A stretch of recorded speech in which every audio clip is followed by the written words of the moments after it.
জিন্দাবাদ জিন্দাবাদ জিন্দাবাদ অমিকে খুব এক হয়ে গণতন্ত্র কারণ চলিব ইনকলাব জিন্দাবাদ জিন্দাবাদ জিন্দাবাদ দ্বিতীয় চতুর্থ শ্রেণী কর্ম পদোন্নতি দেওয়ার ব্যবস্থা করক চতুর্থ শ্রেণী কর্মচারী পদোন্নতি দেওয়ার ব্যবস্থা করক অস্থায়ী কর্মে স্থায়ী নিযুক্তি দেওয়ার ব্যবস্থা করক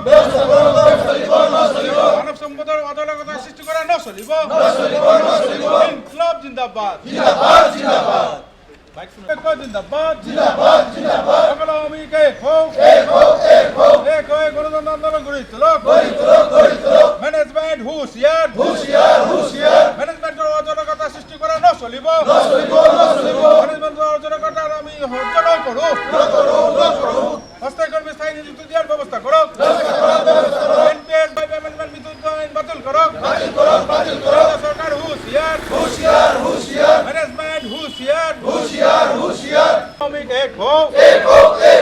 এক হয়ে গণতন্ত্র আন্দোলন গড়ি তোলক ইনকলাব জিন্দাবাদ আওয়াজ দো আওয়াজ দো আওয়াজ দো।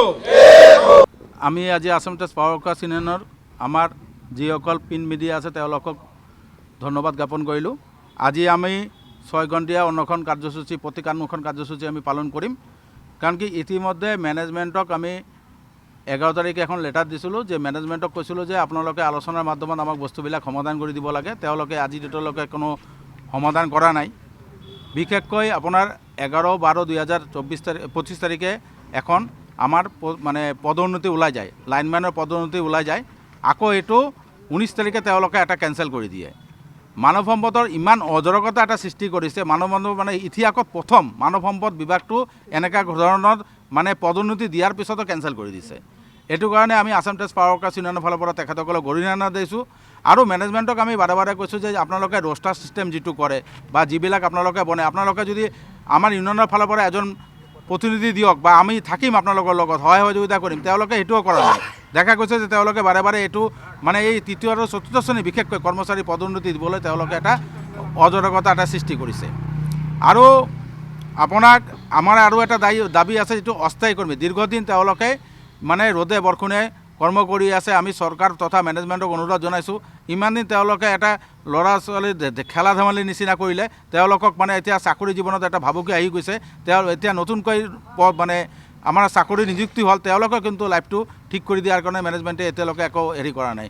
আমি কৈছোঁ যেতিয়ালৈকে আপোনালোকে তেওঁলোকৰ মানে চাকৰিটো দিব নোৱাৰে তেতিয়ালৈকে আপোনালোকে ইকুৱেল ৱৰ্ক ইকুৱেল পে যিটো সুপ্ৰিম কোৰ্টৰ ভাৰ্টিছ আছে, এই ভাৰ্টিছমতে তেওঁলোকক দিব লাগে। আৰু তেওঁলোকৰ চাকৰি অৱসৰ পিৰিয়ডত মানে 12 লাখৰ পৰা 15 লাখ এটা দিব লাগে। আৰু এটা কথা হৈছে কি যে 2010 চনত আমাৰ মাননীয় অধ্যক্ষ মহোদয়ৰ লগত এটা আলোচনা হৈছিল, যিটো BCMR আপোনালোকে দেখা পাবে BCMR এটা নতুনকৈ পোষ্ট ক্ৰিয়েট কৰিছে। তেতিয়া আমি কথাটো কৈছিলোঁ যে এইটো কৰিব নালাগে, যাৰ নিজৰ ক্যাডাৰ ৱাইজ সিহঁতে কাম কৰিব। কিন্তু তেওঁলোকে ক'লে যে পদোন্নতি দিয়াৰ কাৰণে আমি এইটো নতুনকৈ ক্ৰিয়েট কৰিছোঁ আৰু পদোন্নতি আমি দিম। আৰু আজি তেওঁলোকে মানৱ সম্পদ দেখা গ'ল যে তেওঁলোকে পদোন্নতি দিবলৈকে মানে অৱহেলা কৰিছে। তেওঁলোকে পদোন্নতি দিব খোজা নাই। মাত্ৰ 19টা নে 20টামান পদোন্নতি দিছে। তেওঁলোকে যিবিলাক কথা কৈ থাকে মানৱ সম্পদৰ পৰা, তেওঁলোকে একধৰণৰ কাম নকৰে। আমি আসাম টাইমছ পাৱাৰকাষ্ট ইউনিয়নৰ মানৱ সম্পদক মানে জগৰীয়া কৰিছোঁ, তেওঁলোকে আমাক আন্দোলনৰ পথত ঠেলি দিবলৈ বাধ্য হৈছে। আৰু আমাৰ যেটো এটা কেশলেছ মেডিকেল সিস্টেম লাগে। আমি এটা ইমান ডাঙৰ এটা কোম্পানী চাকৰি কৰি আছোঁ, আজি ডেটলৈকে আমাৰ কেশলেছ মেডিকেল সিস্টেমটো নাই।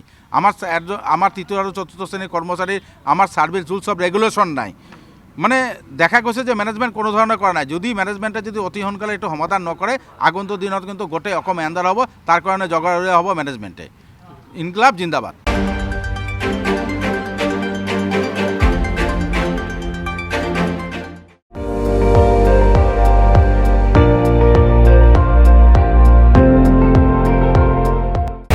আপুনি চাই আছে ND24, সৰ্বশ্ৰেষ্ঠ নহয় সৰ্বোত্তমৰ দৌৰত।